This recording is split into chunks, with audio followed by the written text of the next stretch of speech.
It was interesting because after moving from California to Nashville and then deciding to leave Nashville to come here, like there was that weird feeling of like, oh, am I giving up music because I'm leaving Nashville, you know? And it's like,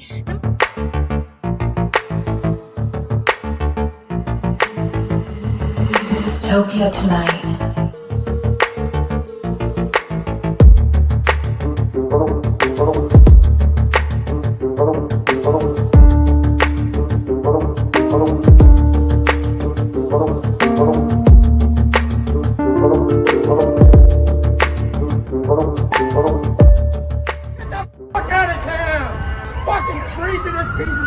Dystopia tonight. Hey, uh, how are you? doing great. How about you guys? Doing great. Killing it. Feeling good. Sweet. Actually, you just heard for some reason, I'm speaking out of turn left and right, so I don't know what's going on with me tonight. I'm having some kind of a stroke.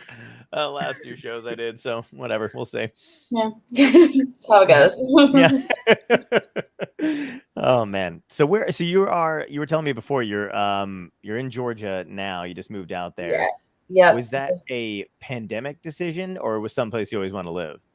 I had no plans at moving to Georgia. I was, I was living in California and then I went to Nashville. Nashville was the music, I moved there for music. I was like, Absolutely. Different scene, why not try it out? I met some friends who kind of encouraged me to just try it out. So Yeah. I showed up there, and then the summer in Nashville is brutally hot and humid, but there's no ocean.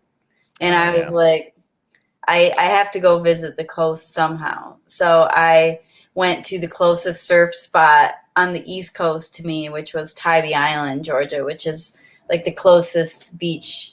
It's about like 20 minutes, towards the coast from Savannah, Georgia. Okay. And I just fell in love with Savannah and the islands and the coast. So I was like, I really like it here, but I was like, what am I going to do? I'm not going to move here. But then I was like, actually, why don't I just move here?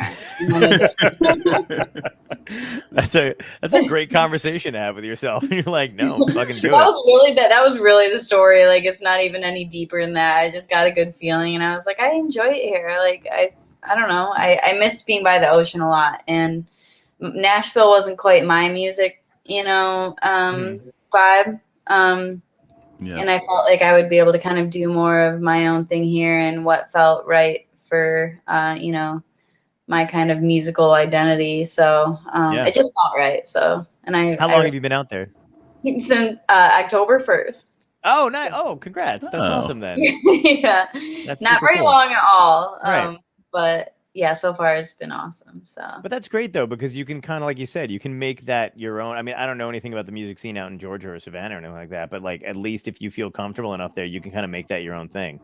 Yeah. As opposed to where Nashville is like, I feel like already kind of inundated, with their own thing. It's got kind of like its own mechanism and machinery working, Yeah. Yeah. I mean, Nashville, it was cool. It was fun. How I feel about this for me as like, someone who's like pretty unknown and, but I still write. Like, it's fun because there's so many people just like you and you're all kind of just like bebopping around, kind of just, it's kind of all chaos, but it's really hard to, financially survive as a musician like me there just because there's so many of us. And,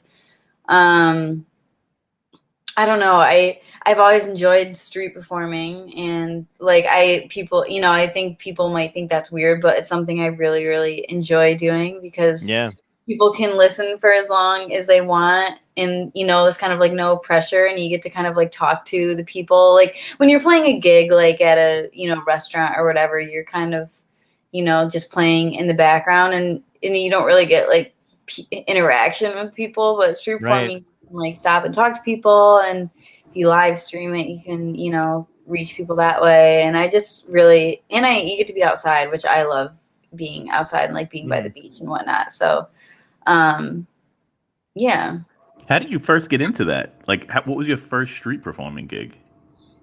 Well, so my sister and I, we're both musicians, and we grew up in Michigan, close to Ann Arbor, Michigan, which is the college town for the University of Michigan and whatnot. And anyway, we were very poor.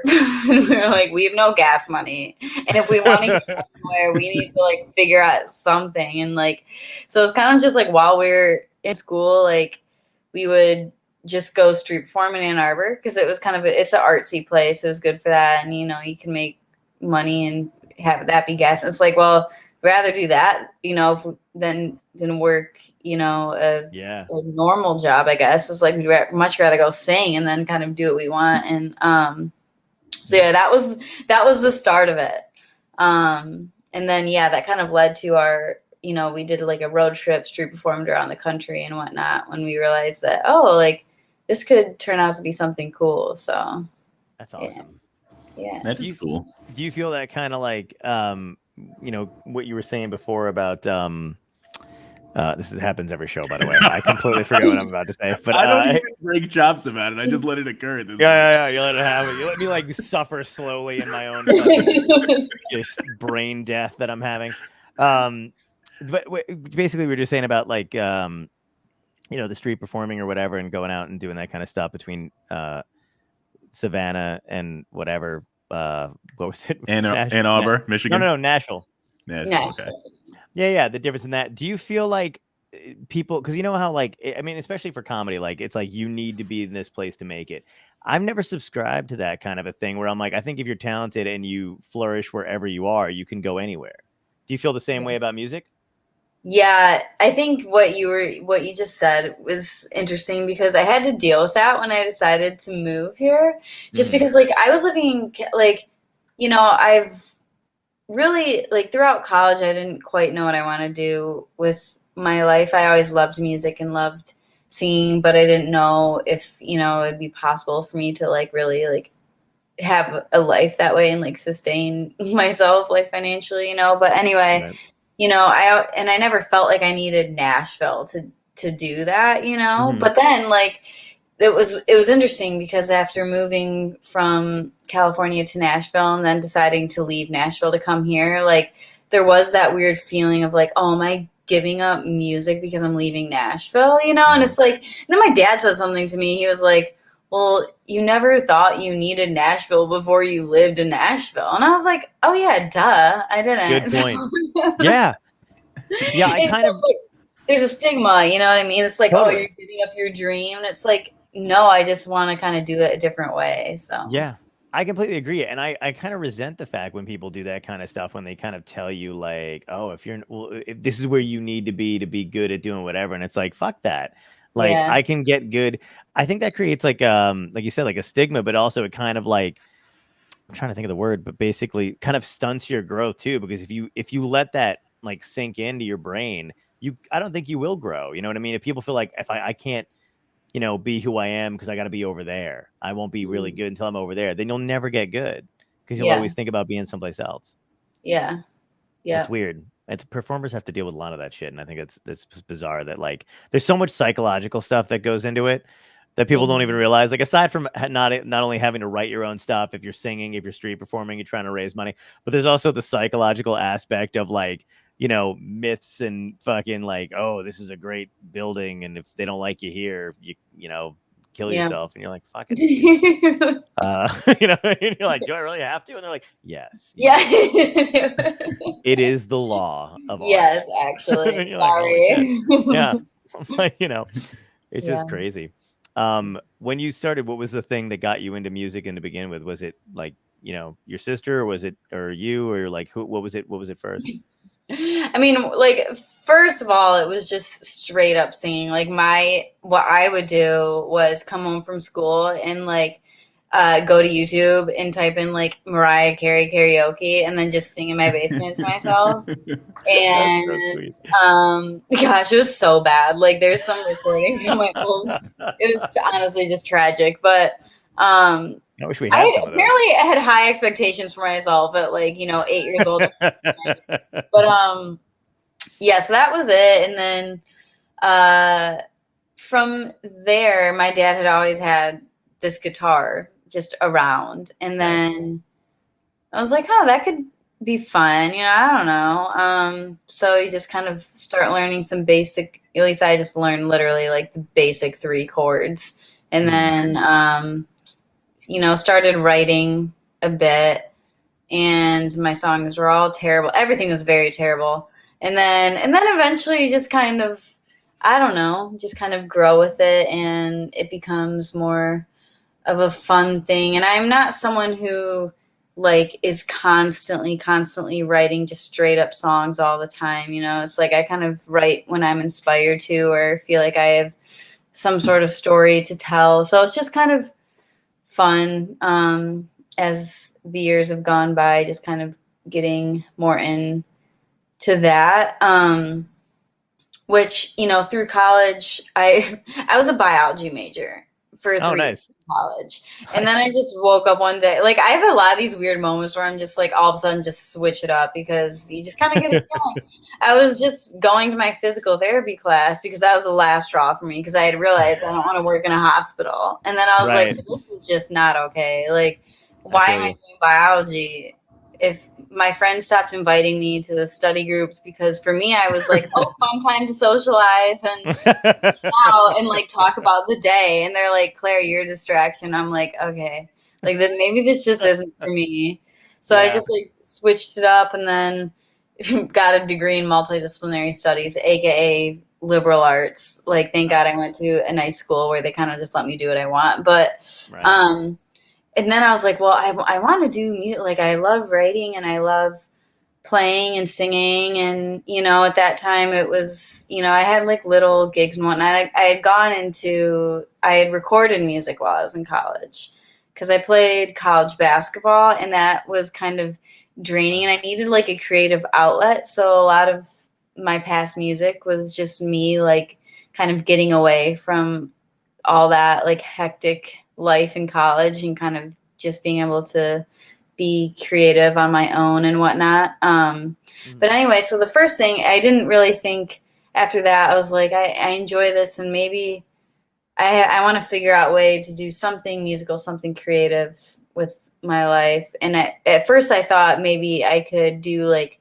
sound engineering, which I'm thankful I did a program, and like I technically am a certified sound engineer, which I'm the worst sound engineer probably in the country like that. But I do know, like, I learned the basics, and it also made me realize that, like, okay, I would rather be on the side still of being a writer, being, you know, a singer, on that side of it, rather than the technology, like behind the scenes side. So I guess that was good. And then from then on, I've just been continuously trying to figure it out and play and do my music, and you know, kind of just keep growing and all of that to the best that I can. And yeah, sorry, that was way long answer to that. That was that's all good. No, that was great. Two things. One, when you said you were a biology major, I swear to God, your plant in the background waved like, like water. That's an inside joke. It was too tired to wave. It was like,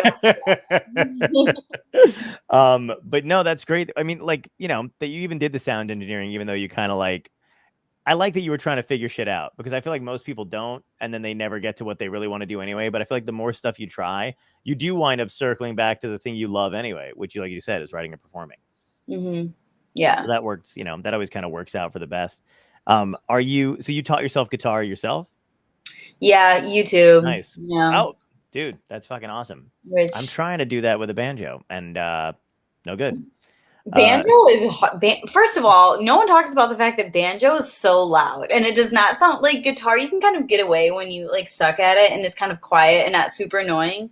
If you're bad at banjo, it is brutal. Yeah, that thing is loud. You should talk to my neighbors. They're like, still at it, huh? Yeah. Get it. Can't kick it. That's gonna be John's first album. Brutally bad at the banjo. It's just gonna hang on my wall now as decoration, and you know, with like a Kermit the Frog wrapped around it, and that's it. Perfect. Which is what it's doing now. We're like, oh, that's cute. I'm like, no, it's happening though.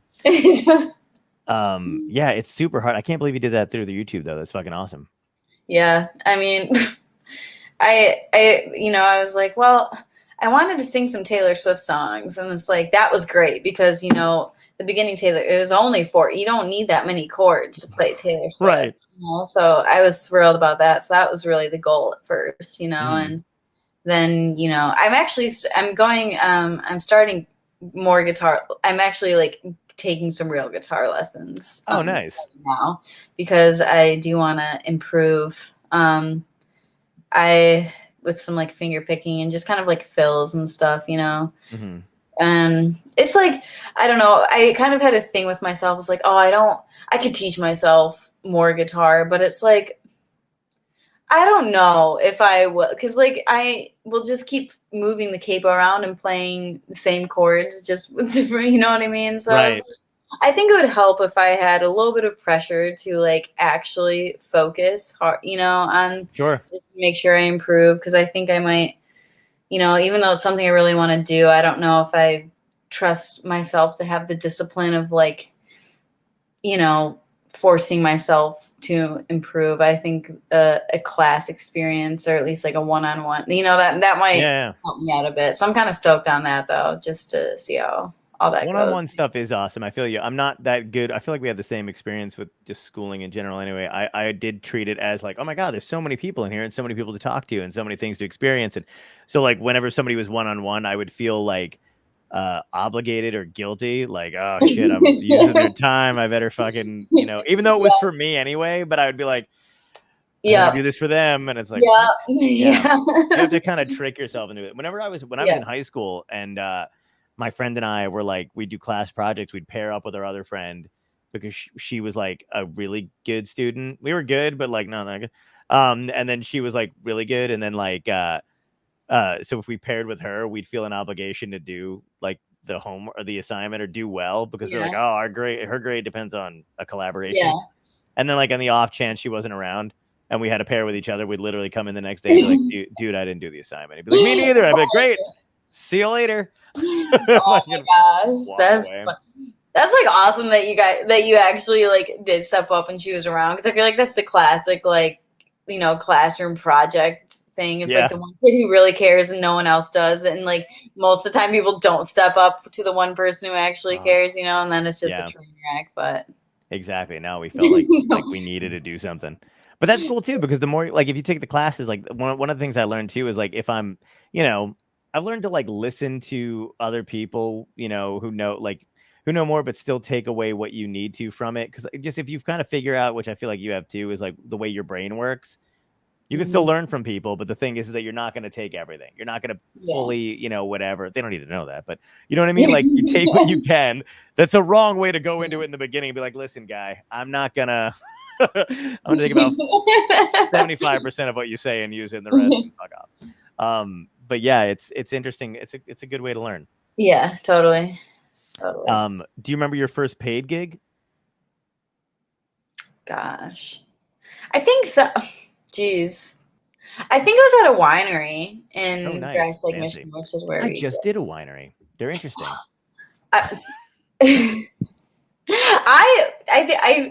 love wine. Like in California, we played at wineries a lot. Oh, that was kind of the vibe. And the thing is, because we're mellow, and the rowdy bars with my music just was never gonna. No one wants to hear my music if they're trying to turn up on a Friday night. That's just the truth of it. You know what I mean? Like, oh, you don't want to hear "Somewhere Over the Rainbow" while you are taking shots. Weird. But wineries. Oh God! If you want to just kind of have a relaxing night, that's perfect. But yeah, I'm pretty sure it was a winery. Which is surprising because I definitely wasn't 21. But I guess they must not have cared. Oh, something like that. Something. Yeah, I was definitely in bars and shit when I was doing stand up when I was 20, before I was allowed to be in them or whatever. I got served too. No way. Yeah. I remember we were being in New York and I was like, oh shit. And I went to say something and the other comic that I was with was like, are you fucking dumb? Oh and I was like, because they were just like handing out whatever the hell. And I was like, oh, sweet. And I was like, oh. And they're like, shut the fuck up. Do your drink. Did you grow up in New York? I was born in Brooklyn, and but yeah, I moved out and I lived in Jersey. I basically was raised in New Jersey. Okay. But I used to go into the city. Yeah, I saw from like Instagram, so I didn't know if you're like, from all that. So that's cool. Yeah. Born in Brooklyn, and I lived there for a while, and then but like I went to middle school and high school through New Jersey, so I feel like I grew up here more so than the other place. Yeah. And I'm over on the other side of the bridge. Yeah, but this guy's. You know what's funny? I started one of my first gigs. I remember coming back on the Staten Island Ferry, and there was a guy with a box of flyers, and I was like, "What do you got there?" So he hands me a flyer, and it was for the Palladium. I'm dating how old I am, so it's for the Palladium, right? So now I'm like, "What do you do with this?" He's like, "You get people to come, hand out flyers, you get people to come as a promoter." He's like, "And you get paid per person." So I'm like, "I could do this. Give me it." I was a sophomore in high school. Wow. I was crushing it. And they used to give you this little card that said bottoms, and on the other side it said up. So you would drink free all night. My friends couldn't get in because they were only 17 and because they were seniors. And it was so good. That was my first introduction. In a club, it's 18 to serve, 21 to drink. But I feel like they always let the entertainment and the and and the people working it get away with a little bit more. And I used to drink 151 on ice because girls would always try to take your drink and sip it. So if they took one sip of it, they were like, "Ugh, I'll never touch that again." I'm like, "Good."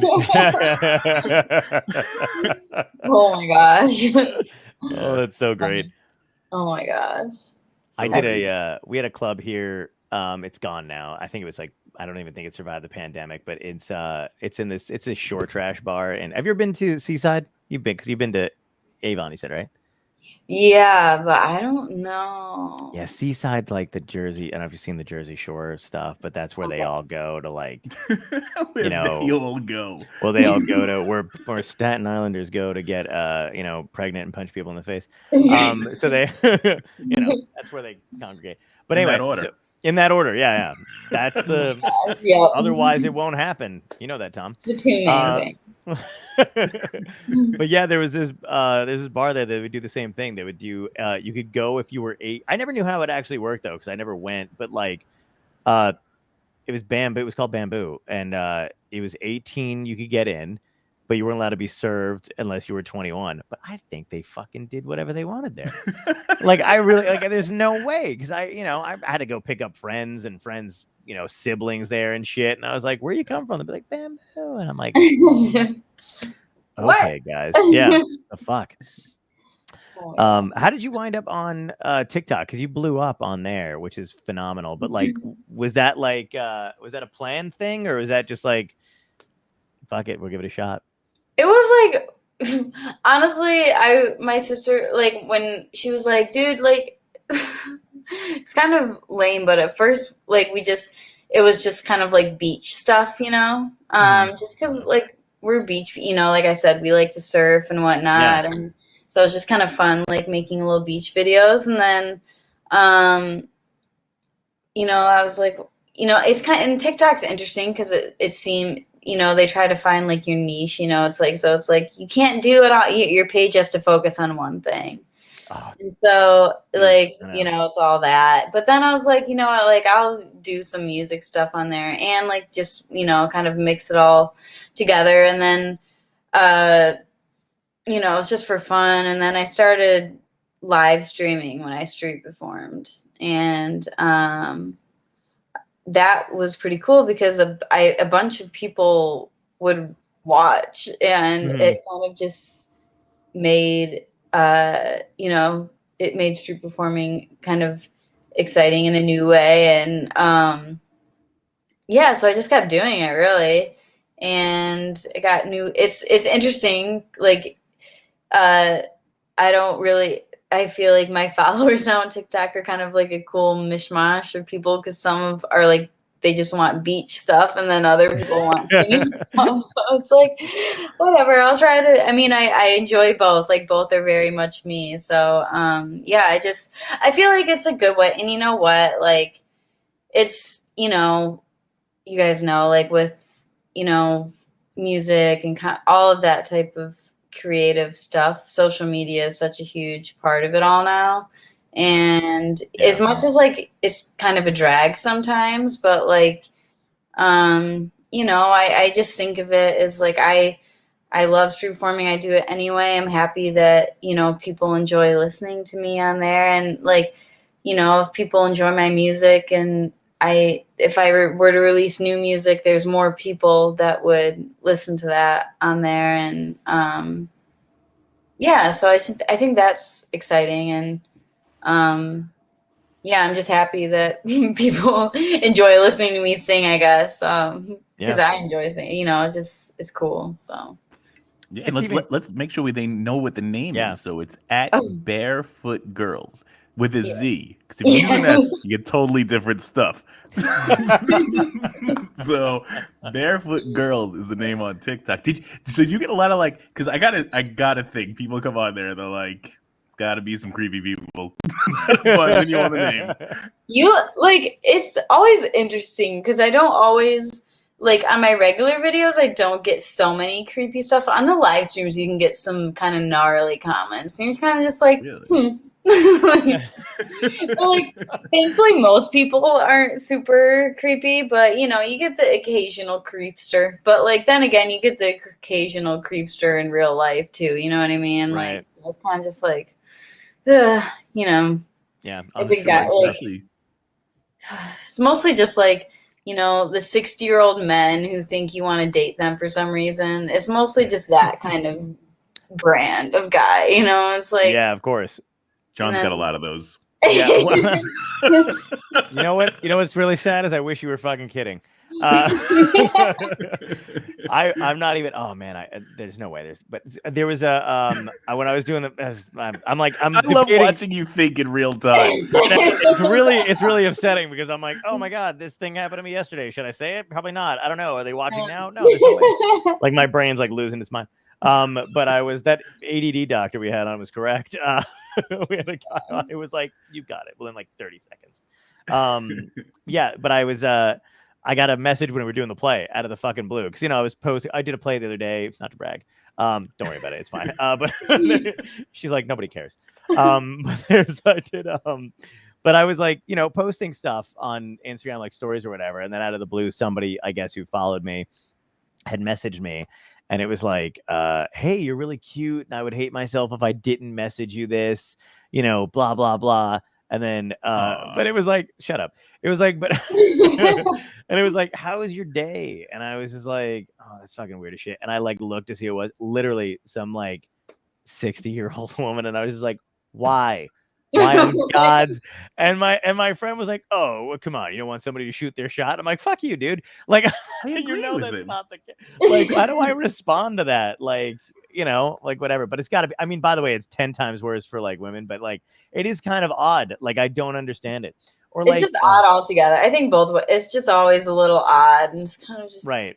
And by the way, I do feel compelled to respond like a fucking jack. I should just ignore it, but my brain, the social side of me is don't be rude. But there's nowhere to go in that conversation. So it's just I'm having a good day. I was having a good day up until you. It's flattering. I feel you should take that, move forward with it, and be thank you so much. Listen, I feel it's more flattering in person, but I'll flirt with older women for the hell of it because it's fun. I'll be how long does your husband got left, or whatever. But I'm kidding, by the way. I'll cut that too. Oh god, but you know what I mean. I don't know. It's just weird. But the internet shit's fucking bizarre. Yeah. But thankfully, most people are super kind and encouraging. So that far out, it's just always that thing where 95% of the feedback can be super positive, but you still remember that 5% of just the hurtful stuff or the rude, the stuff. You always just remember those. Whether or not you really don't want to, because most people, the majority of the time it's wonderful, but yeah, just how I know. I gotta ask, what's the meanest thing somebody's ever written to you? Oh, well, here's the thing. For me, I've been in California, especially, there was a lot of people who were very upfront about not liking you. I had people really? They just walk by and boo you really loud. Wow. No. I've gotten screamed at by an old he was I was on the pier in Huntington, and he screamed at me in my face, and I was kind of okay, but that stuff doesn't bother me. I play college basketball. Being yelled at does not faze me anymore.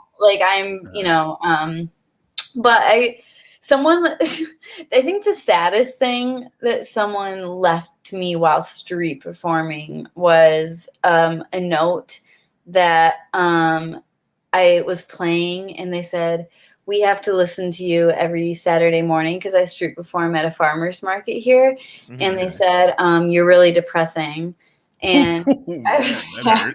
And I was like, that one made me sad because they took the time to write it and leave it in my guitar case. Like, it wasn't just a comment on TikTok. Like, they literally like took the time to like say, "We have to listen to you."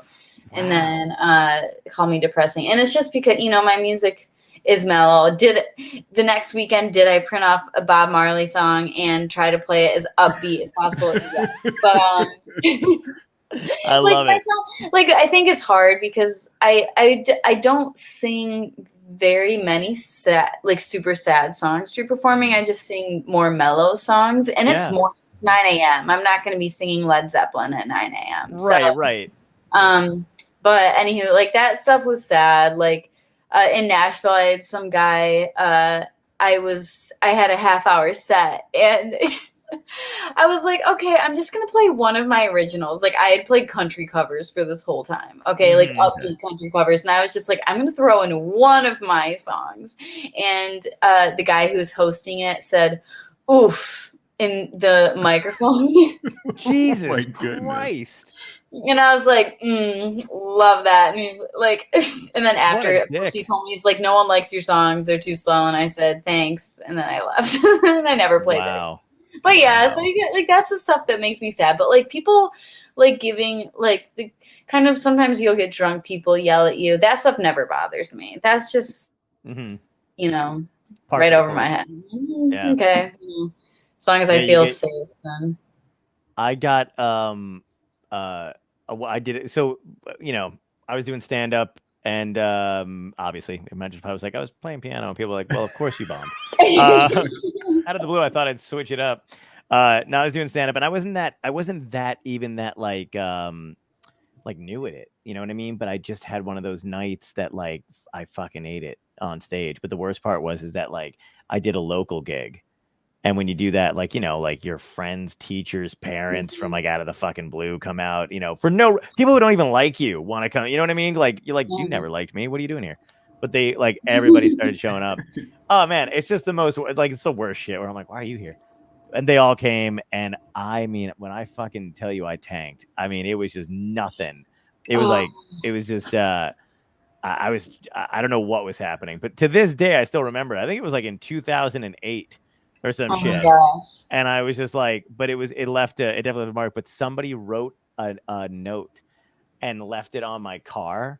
And the most fucked up thing was I didn't even really park that close to the gig. So it was definitely someone that knew me and like recognized my car, and they left it on the windshield, and they were like, "You fucking suck. I want my money back," or whatever. And I was just like, fuck, Jesus, Mom, just, you know, tell me when we get home. You stole my joke. I was, because you did it to me last time, you son of a bitch. Oh my God. But it was like, but it was like, I remember that. And the craziest thing is like, you know, I don't know why, but I also felt like apologizing to people. And I was like, you don't really owe them anything, but you're like, oh dude, no. Because, you know, they think that's what you do now. Like, you know, like, no, John's like, this doesn't happen every time. I swear. Yeah. Oh my God. I still think about it. No matter what, I'm still like, oh God, those people, like, I fuck. But I don't know why. It was just a bad night, and that didn't matter. Don't you want to contact them and like send them a copy of one of your good sets, like each individual, to figure out just who it was that left that note? You're like, who? I'd rather send them COVID at this point. Like, I'm not even that sure. Like, I would rather just, you know. But no, I do. Like, I mean, I'm sure I don't know, fuck them, but whatever. But it is weird when you get like those responses at a thing. I can't believe the fucking guy emceeing did that in the mic. That infuriates the shit out of me. Right? I feel like. I don't know. I feel like I've thought a lot, like, as far as like this sort of like weird entertainment like careers, like stand-up like comedians in general, and especially like stand-up comedians, like I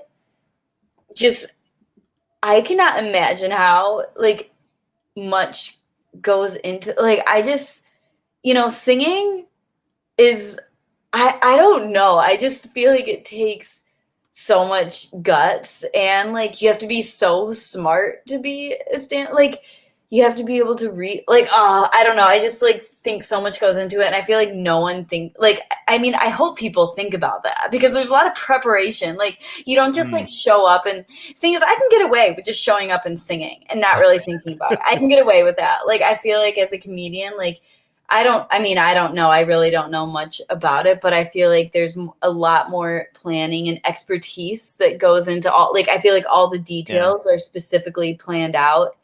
But you have to carry it through in a way that doesn't seem planned out. You know, has to flow. And I feel like that's just an incredible skill to have. So, I mean, kudos to you. I think it takes so much talent, and I feel like, you know, people don't think about that. People really don't. You're absolutely right. People don't think about that. And it's the weirdest fucking shit, because it's one of those things that, like, you know, everybody thinks they're funny. You know what I mean? And maybe to a certain extent they totally are, but the rest of it is to carry it out like in an art form. So just explain that. And by the way, the funny thing is like no one wants you to explain that to them. So you don't even get the opportunity to explain why what you do is separately different, because they're just like blah blah blah. Like, we get it. You know, they're like, I watch Big Bang Theory 2. I get humor, and you're just like, oh fuck me, I guess whatever. But it is weird, because when you're on stage and you're a comic, like there is this thing where you're doing like basically 6 things in your head at once. You're like going through a Rolodex of your own material. You're gauging what the audience is doing at the same time. You're listening to what the audience is actually laughing at, and whether you have to switch, you know, gears or like focus on one table or another table. You're looking to see if people are talking or whatever it is. And there's so much stuff going on at the same time. It's wild, but people just think you're just fucking around, or that you're like, or that you're lucky. You know, like you're like, fuck, I don't know. Like, you see what I get paid tonight? I'm not that lucky. You think I'm lucky? Look at this note. Oh my gosh. Well, you know what's cool though too is like you're basically, unless you're with your sister, you're solo, which I feel like there's sometimes about. Do you ever envy like a band that can go up there together? I do that whenever I see improv people or even a band or whatever. I'm like, oh, they have each other. That must be nice.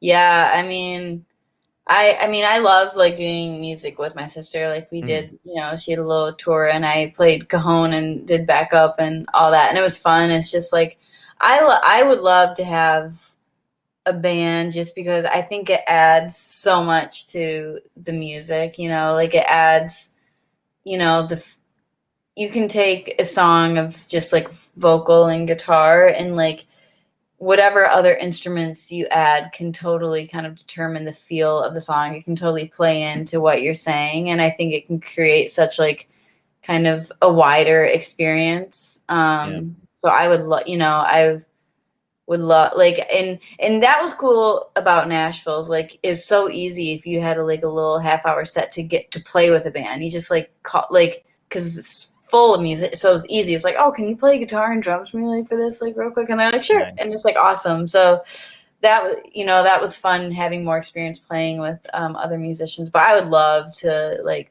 be able to have a band and play good music. It just adds so much, and it's just kind of, it's just fun too. That's cool. Yeah. Do you think that maybe TikTok's a good way to get into like finding other people to collaborate with? Have you done any of that yet, or you haven't? Yeah, I mean, it's been interesting. The gigs that I've got, like, from live streaming and from street performing in general, like, I was able, like, these kids were doing a short film, and they wanted me to be in it from passing these street performing. So that was fun. Nice. Like, some interesting things, like I have to, which this is reminding me of like the emails I need to get back to. Well, like, someone wants me for, like, one of their soundtracks and their film, and like I've gotten like a few wedding gigs, surprising, like, from nice. This. Like, and then some, like, another musician I might be working on a song with. It's just, yeah. So like street performing and live streaming, the combination has led to some cool things for sure. So that's what I enjoy about it too, is like, you never know who's scrolling through or who's walking by, and what opportunities kind of just show up sometimes when you're just in the right place at the right time. Yeah. And of course the internet like helps, you know, you reach a wider, like, you know, I think like live streaming, like it kind of, I don't know how TikTok works, but like sometimes it's like a lot of like just kind of East Coast people, even if they're not necessarily in Savannah, like Charleston, and then there's like Atlanta, all that, you know, kind of morphs into, and you know, that's not super far travel wise or anything. So anything like that works out, then it would be doable. So the short film that you wound up doing, were you singing in it or did you get to act? I sang and act. Oh, that's my awesome. acting was very basic. Like I like pretty much just picked up a coffee cup and like hugged my fake boyfriend. So like that was the extent of my acting. But it was fun. It was kind of cool. I was like, huh, like I didn't really know what I was walking into. And then but it worked out. So cool. Yeah. Cool. Do you have any interest in like doing any of that kind of stuff too? Do you have any like a interest in acting and performing like that? I mean, if someone wants me to be in their film, sure, I would be very down. But like the same fucking way. It's kind of like I'm down for whatever, but you know, writing and making music is definitely the first priority, I would say. But like I do think like I'm working someone found me street performing a few weeks ago, and she is kind of in the middle of starting a label / like artist advocacy type thing, and through that, like I'm hoping for like kind of, you know, sync deals would be something I'd like to work on, because my music I think could be used in, you know, like the indie, you know, film stuff and you know, all that sort of things. Like I think it would be a good vibe. So that's something I would definitely like to learn more about, and you know, I'd be stoked if I end up, you know, being able to have some help with that, because that could be kind of a cool way to kind of get your music, you know, get my music out there. So I was listening to one of your albums the other day when I was driving, and I had that moment, like, you know, like some songs you listen to, whatever, you don't even think about it. But I was like, oh my God, this could totally be like a scene in a TV show or a movie, because I was just cruising down the road. There was nobody else on the road. And like your song, I wish I had screenshot it, but I was also driving, so I did want to. But I was like, I kind of want to remember it. But yeah, but I was thinking about that. I'm like, it would fit perfectly in anything like that. Yeah, thank you. So that'd be fucking awesome. Do you are you one of those people, like, how do you do the lyrics first, or do you do the music first? Which comes to you creatively like first? Honestly, it depends. A lot of it'll just I think it starts like with knowing what I want to say. That's kind of the main issue. Like a lot of the times I just feel like I have a million things I want to say, and then that's not really a good headspace for me to start writing a song, because then it's like, what am I'm just saying everything here, which is like, so I usually like end up thinking it's you know, thoughts or a feeling that I know I want to write about. And then whether it's words or music, it kind of honestly depends. A lot of times I'll just be messing around on guitar and then write to that, or I'll, you know, have like some just kind of like word vomit poem type things that I'll like, oh, that's cool, to kind of go off of that. So honestly, it depends. I have no concrete way. But yeah, I like a lot of the music I write now. I like kind of forming, you know, my thoughts or ideas like into a story, you know, and even if it's like a fictional story, all the thoughts and feelings in it are like, you know, very much mine, and it's kind of fun writing that way, because then you can kind of live in the story that you write for a little while. Yeah. But yeah. That's I know awesome. most people I feel like have a more of a way they usually like write for, I don't know, but whatever. You know, it's funny. We had a do you know the band Milo Green? It sounds so familiar. Yeah, they're great. They've got one of their lead singers, Marlena Sheets, was on, and she kind of had the same, like, she doesn't like to write unless she's like feeling it, and if she's not inspired, she doesn't do anything like that. And I kind of love that too, because it's like, I think when I was younger, I really thought you had to be doing this. If you weren't creative, if you weren't like, you know, clocking in and out every day to do something, but it's not how it works. Like, so it's nice to find other people who actually kind of also feel the same way, where they're like, yeah, depends on what I'm inspired by. Yeah, totally. Who was your influences when you were like, you know, younger? Who are your influences now? Yeah. Well, first of all time favorite, Mariah Carey. Okay. No, my all-time favorite is Johnny Cash. Nice. I know it's like, you know, I absolutely sound nothing like Johnny Cash, but just always, you know, appreciated his just kind of like rawness and realness to his whole, you know, kind of his artist career. And I don't know, I just felt like he sang with like conviction, and he was honest, and he just kind of did what he wanted to do. I think anyone who has like a story to tell and has like chosen to go away, like stayed true to themselves through the whole process, because, you know, I think the longer you go down the road of, you know, wanting to be a musician, especially like a songwriter, like you get everyone telling you what you shouldn't do, you know, what you should write about, and maybe like, you know, who you should target as an audience and whatnot. And then like I've always just appreciated the artists that are like, I'm just gonna do what I want to do, and like it takes a while, but then you know, eventually people are like, oh, that's sick, you know, but they had to get through a lot of crap until they got to that point, you know. That's so true. So, yeah, really just, I don't know. I loved my parents. We'd all sit around and they'd play like, you know, any of their like favorite popular songs from like the 60s until, you know, now.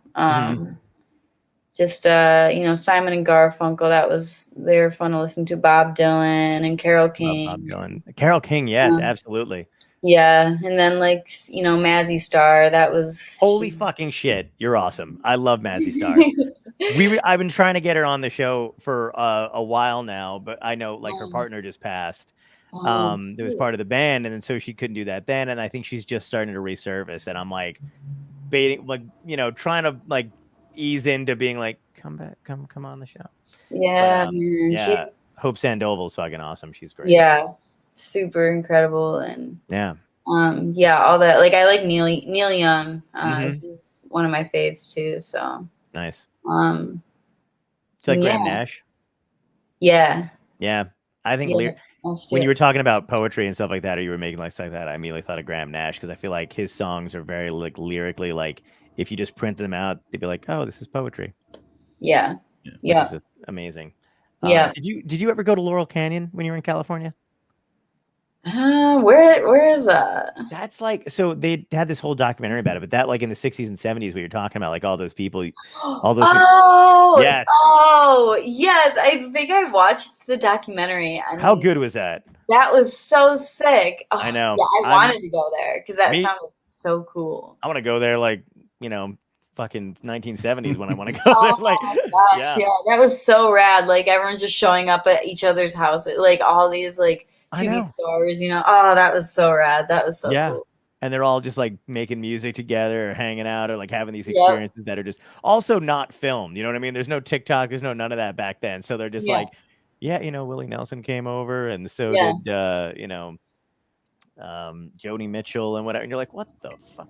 Like, god damn, that must have been awesome. Yeah. Oh, that was totally cool. Yeah. What is there like, do you, when you make an album, do you know immediately that you're going to make an album, or do you just kind of write songs, release, you know, them bit by bit, and then you're like, oh cool, I think I have an album? Well, I mean, right now, like for the songs on Talks with Luna, the first album I ever made, I didn't have much of a plan. I knew I liked these songs and I wanted them all to kind of be different for that. Just because I wanted to experiment as much as I could in the studio and really just have fun, because that was really what like kept me sane through my college life. Mm-hmm. Now, like I released a little EP of demos, cool, and called Stories by the Coast, and they're all like just I literally drug my microphone out to the beach and just recorded songs with like waves in the background, because I was like, that just feels right. But I would like to record those like for real, and that is the goal. Nice. I feel like I have a little bit, you know, the first album that came out like I think 2 years ago, and I feel like at this point I have a little more of a clear idea of, you know, musically what I want my songs to sound like and feel like. So I feel like it's a little more cohesive, and which I'm excited about, because really, you know, it's kind of encouraging to feel like it kind of feels like it's gelling right now. Whereas like when I was younger, I didn't maybe quite know exactly what I wanted my music to sound like and feel like, but now I do. So it's really just a matter of like being able to, you know, save up enough to kind of make that happen the way I want it to happen. But I'm excited for it. I feel like the next project I release will feel like, you know, very much like me and who I am as an artist right now. So Sweet. That's kind of cool. Yeah.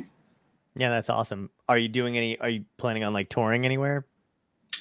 Well, that's TBD. I would love to kind of do like, we're kind of maybe trying to figure out some sort of like East Coast type of tour thing, which could be Jersey. I would love to. I would truly love to. I love New Jersey. And you know what is funny about New Jersey is everyone before we went there was like, everyone sucks in New Jersey.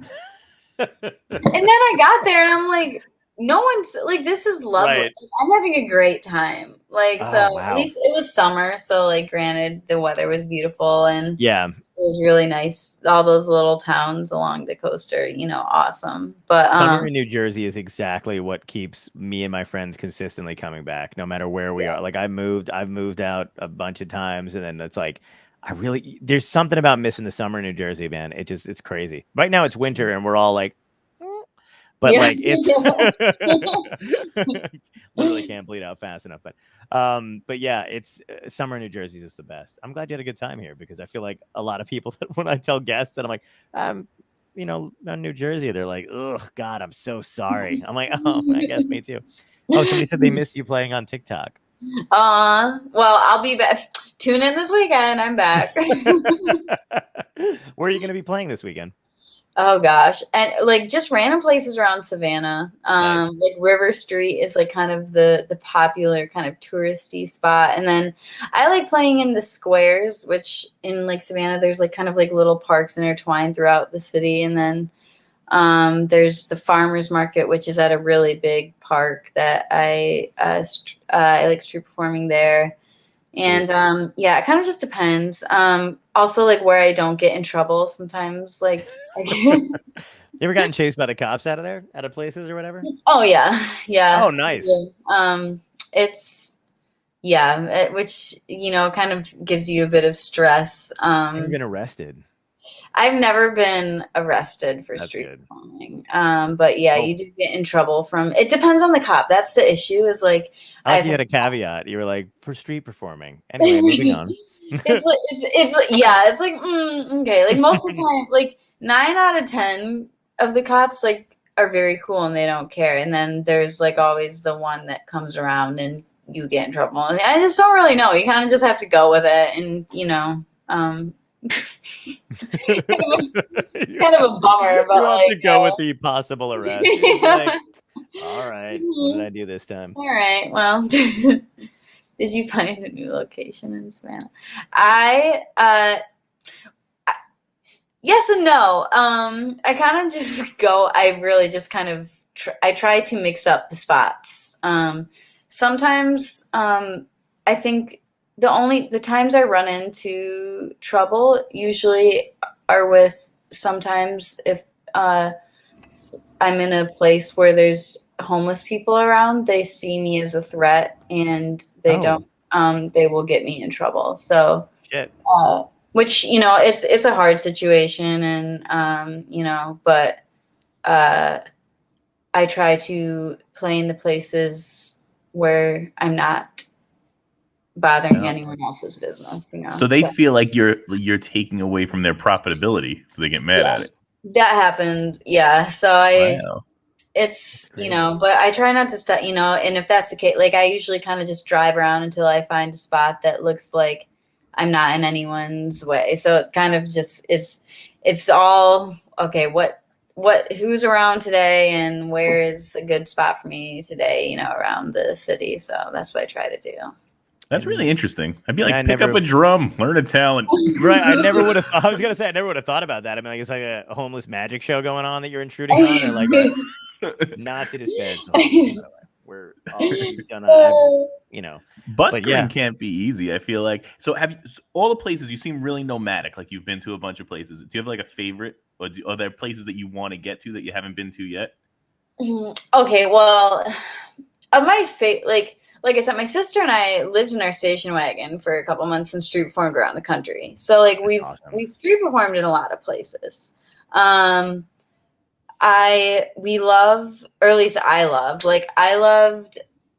New Mexico a lot, not for street performing, but for the fact of like it's just desert, and I don't know, it's so cool. Like at that point we had never seen the desert because we were coming from Michigan, so like we had never been, like we've been to California, but we're like whatever, but like just straight up desert was really cool. And I love Vermont, like Burlington. I just think it's beautiful. I think Maine's anywhere along like the East Coast, like I thought Maine was really, really cool. And any of the Carolinas down to Savannah, the islands and the channels and the rivers, in between, I think it's really nice. But I haven't been to Hawaii. I would love to go there.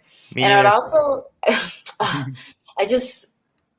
I'm waiting for one of my fucking, I don't have a lot, but make somebody with fucking money get married in Hawaii so I have an excuse to go, I have someone who comments on all of my TikToks and says, come to Hawaii. And it's like, I don't know what people think. It's like, I don't know if I look rich to these people.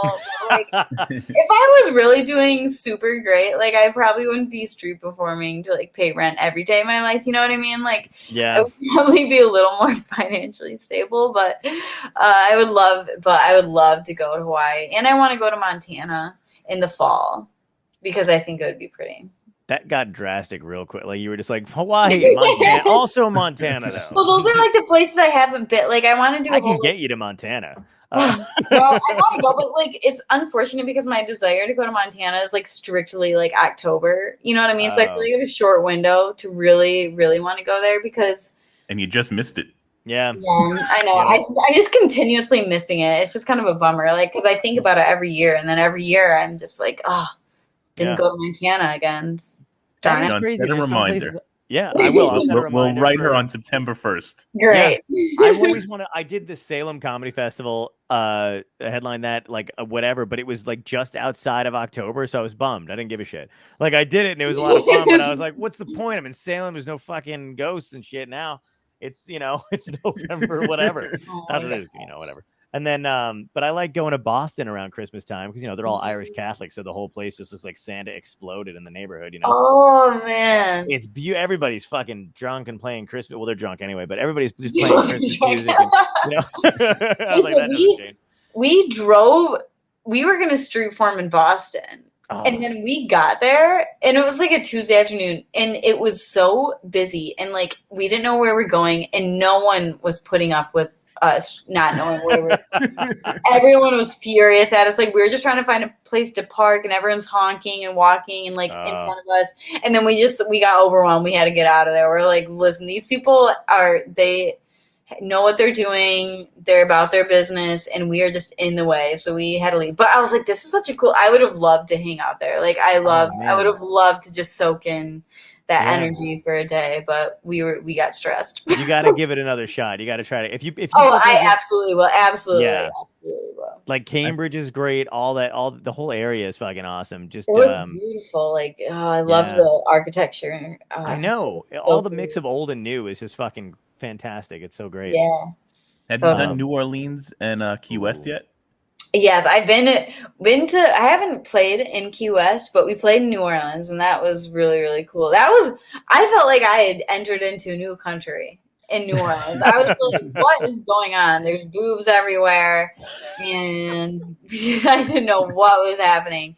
But it was it was beautiful. Like, it was, I don't know, it was fun how alive it was when we were there. You got me beat. I've never been to New Orleans. I'd love to go, but I've never been. Not even on a drunken bet. Never even been. It was cool. It was a lot. It was wild. I'm like, wow, this is just like a party everywhere. That's what I've heard. I've heard it's like kind of lawless, which I'm excited about. Yeah, it felt like I was like in a different it felt like somewhere else. I was like, was this in America? I don't know, but I guess it is. So. When I drove out to California, the first time I moved out to California was like 2015, and I drove cross country, and we got to New Mexico, and it was me and my this girl I worked with for a while at the time was just like, "You want somebody to ride with you?" And I was like, "Fuck it, let's go." Plus, she was hot, so I was like, "Yeah, of course. Why the hell wouldn't I do that?" But we drove and we got to New Mexico, and it was, I mean, I'd been out to I'd lived in Arizona for a little bit, but I'd seen desert before, but it was crazy because, as you know, like you're driving out there were two huge storms on either side of the highway. And it was like late because we were like hauling ass trying to get to, Cali in 3 days, which was, we did it, but it was also a mistake because it was just like exhausted. So we were the only ones on the road, but I kept like looking at each storm, like, and I kept like, like, would you fucking like stay on? She's like, I'll drive if you want to look at the weather. And I'm like, if you want to look at the weather. Yeah. But it was so awesome because they were just in the middle of the desert, in the middle of nowhere, and like lightning kept hitting like the sand and shit. It was beautiful. It was awesome. Oh, that's so cool. And we stayed in this creepy hotel when we got to it. We stayed in a hotel in Albuquerque. And it was literally like this dude who looked like the fucking crypt, like kept like us in a room, and we were just like, don't touch the walls or the shower curtain if at all possible. Yeah, it was nice. It was like that type of place you want to stay, you know? Yeah, exactly. I should have stayed in the car. But. Albuquerque's interesting. That was an interesting spot. Yeah, it's cool. I stayed in my car. I lived in my car. Well, I didn't live in it, but I stayed in it for 2 days when I was out in California because I was like in between places to live for. It's a long story, but I did that. Did you ever have anybody when you guys were like traveling that like bothered you when you were living in your station wagon? No, not like, thankfully we didn't have that kind of trouble. To be honest, we felt, because our when we did this, our parents were like, why don't you guys just camp? Maybe camping's safer. And like, to be honest, like for us, we felt like sleeping in our station wagon in like Walmart parking lots, like, was because nice, that was the road, like when we were street pouring traveling around, because we could lock the doors, and that made us feel a little safer, I guess. And like and if we were like next to like, it seemed like normal like families and their RVs, that was kind of a little safety net. We didn't have people ever like bother us like when we were trying to like sleep at night, I guess. That's awesome. In our station wagon. There would be other time, it was more so like the street performing times, or when we were just like out and about, when there would be some kind of iffy situations. But as far as like just us in our car, we felt pretty safe. So that's awesome. Yeah. Well, I want to thank you for coming on, one, but two, I've got 2 more questions left that we ask every guest. Okay. So I'm going to toss them at you. First one is, if you could go back in time and talk to your younger self, what piece of advice would you give yourself that would help you out today? Oh gosh. Yeah, this is one of those questions. This questions that it's like a pretty, like I should have an answer to a question like this. I hate me too. Don't worry about it. I think not the movement himself. I think the only thing I wish I could have given my like self in like advice in high school is that even when things seem not so great and just life seems like it kind of sucks in general, like there's a lot of really just wonderful, beautiful things, like even if it's just little moments or like little details that are like scattered throughout every day. And if you just decide to actually pay attention and you know, give yourself the grace to appreciate the little things like that, it can make your outlook on life a lot more positive and free, and it you know, it's just more encouraging living life that way. So I think I would have told myself that a little earlier, because I feel like I didn't really pay attention to a lot of those type of things until I was like towards the end of my college life. I don't know. I just didn't take the time to appreciate all the little details. So I think that's something I would have maybe wished I would have found out a little earlier. Sweet. No, that's awesome. For someone who didn't have an answer. You're like, God, I never know what to. Here's the thing. Break it down. The other thing is, what had to end in your life, good or bad, to lead you where you are today? I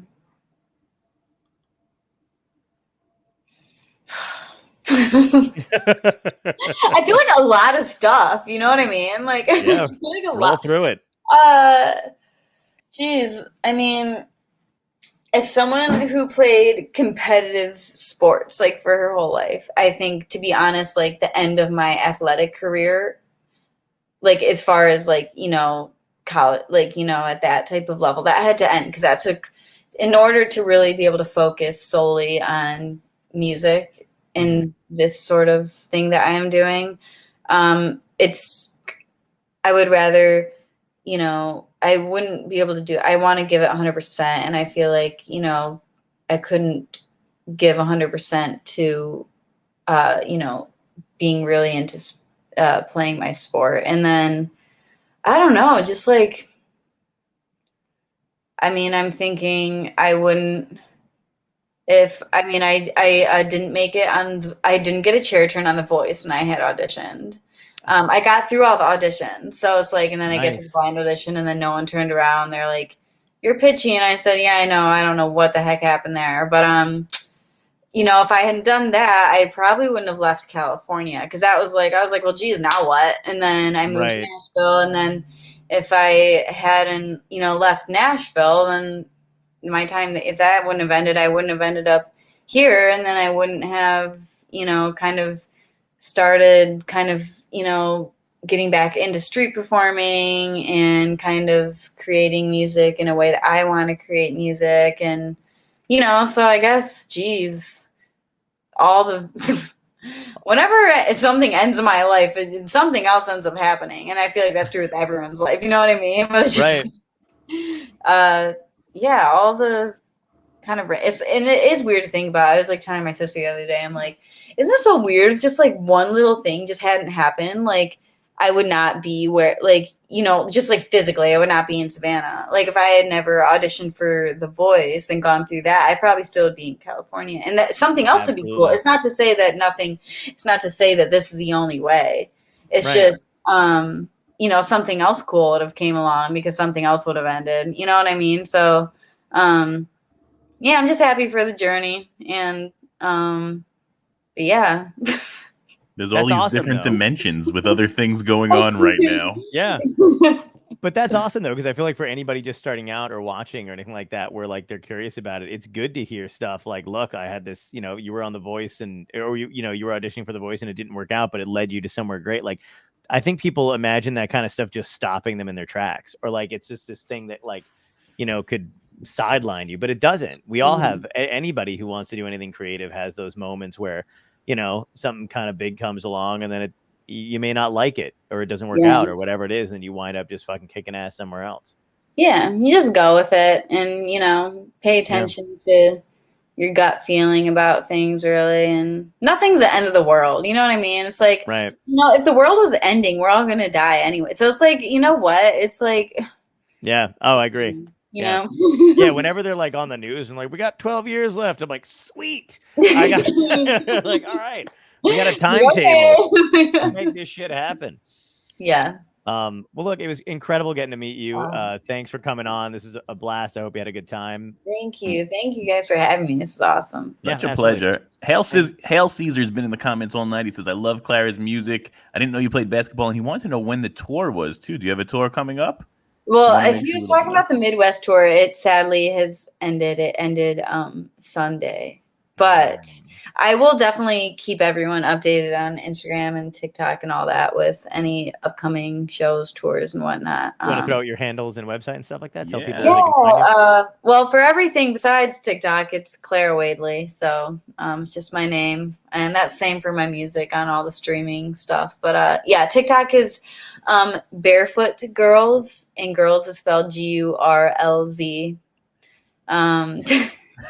Was that a conscious decision when you first made it?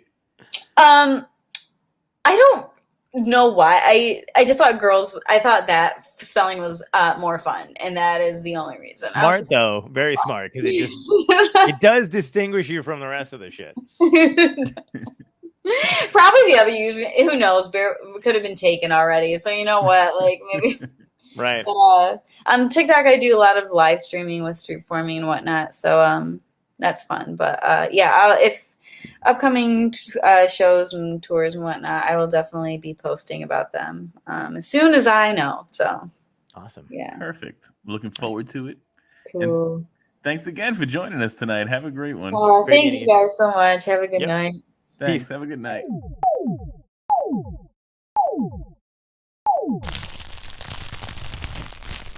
Dystopia tonight.